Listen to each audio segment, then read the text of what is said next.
তেলিয়ামুড়া মহকুমার শহরাঞ্চল থেকে অল্প দূরেই ২৯ কৃষ্ণপুর বিধানসভা কেন্দ্রের অন্তর্গত কৃষ্ণপুর ও সংলগ্ন এলাকার বাসিন্দাদের কাছে এখন রাত মানেই আতঙ্ক আর অনিশ্চয়তা। প্রায় প্রত্যেকটা দিনের আলো ফুরাতেই শুরু হয় বন্য দাতাল হাতির তাণ্ডবের আশঙ্কা। ফলে বছরের পর বছর ধরে রাতের ঘুম হারাম হয়ে গেছে ওই এলাকায় বসবাসকারী প্রায় ৭০ পরিবারের। নিজের ঘরেই নিরাপদ নন মানুষ, যে কোনো মুহূর্তে হানা দিতে পারে মৃত্যুর দূত হয়ে ওঠা সে বন্য দাতাল হাতি। স্থানীয়দের অভিযোগ, দীর্ঘ বছর ধরে এই সমস্যার স্থায়ী কোনো সমাধান মেলেনি এখনো পর্যন্ত। বিভিন্ন ধরনের পদক্ষেপ নিয়ে থাকলেও সেগুলো সাময়িক হয়, কিন্তু বাস্তবে পরিস্থিতির কোনো পরিবর্তন ঘটেনি। ফলে প্রতিদিনই প্রাণ হাতে নিয়ে বসবাস করতে বাধ্য হচ্ছেন সাধারণ মানুষ। এই বন্য হাতির তাণ্ডবে ইতিমধ্যেই বহু বসত বাড়ি ভেঙে চুরমার হয়েছে, নষ্ট হয়েছে বিস্তীর্ণ কৃষি জমি, এমনকি একাধিক নিরীহ মানুষ প্রাণও হারিয়েছেন। তবুও সমস্যার স্থায়ী সমাধানে বন দপ্তরের কার্যকর উদ্যোগ না থাকায় ক্ষোভে ফুঁসছেন এলাকাবাসী। তেলিয়ামুড়া থেকে নিজস্ব প্রতিনিধির রিপোর্ট, টিভি 100 বাংলা।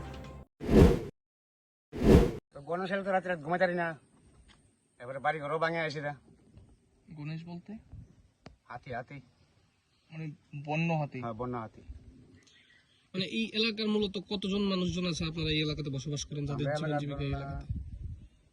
৮০-৯০ গরিব ফ্যামিলি এই অবস্থিটা লই আর কি। এই হাতির আক্রমণ কত বছর ধরে এই এলাকাতে? এটা আজ ১৬-১৭ বছর ধরে। কোনো সমাধান কি এখন পর্যন্ত হয়েছে না? না, কিছু হয়েছে না। সমাধানের চেষ্টা কি করা হয়েছে না? ওখানে তো এরা অনেক চেষ্টা করছে, একবার হাতি আনছে দৌড়াইতো, হুম। কিছু করতে পারছে না। এবারে ওখানে আবার কিতা মিটার লাগা, এর লাগে আর কি।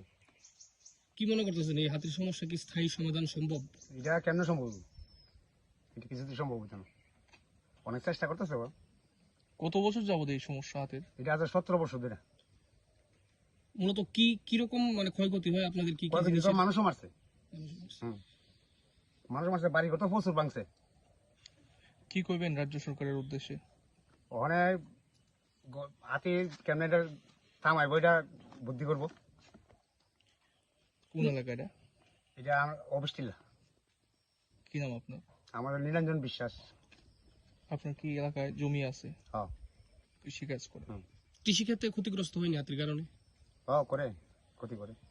তো ইদানিং কালে হাতির উপদ্রব কিরকম? ওখানে এত কয়েকদিন ধরে কম, কালকে রাত্রে আগে গেছে আবার। আচ্ছা, কি দল নাকি? না, কালকে একটা আইছে। দলটা আসলে ওই পরশুদিন ওই বৈষ্ণব কলোনি।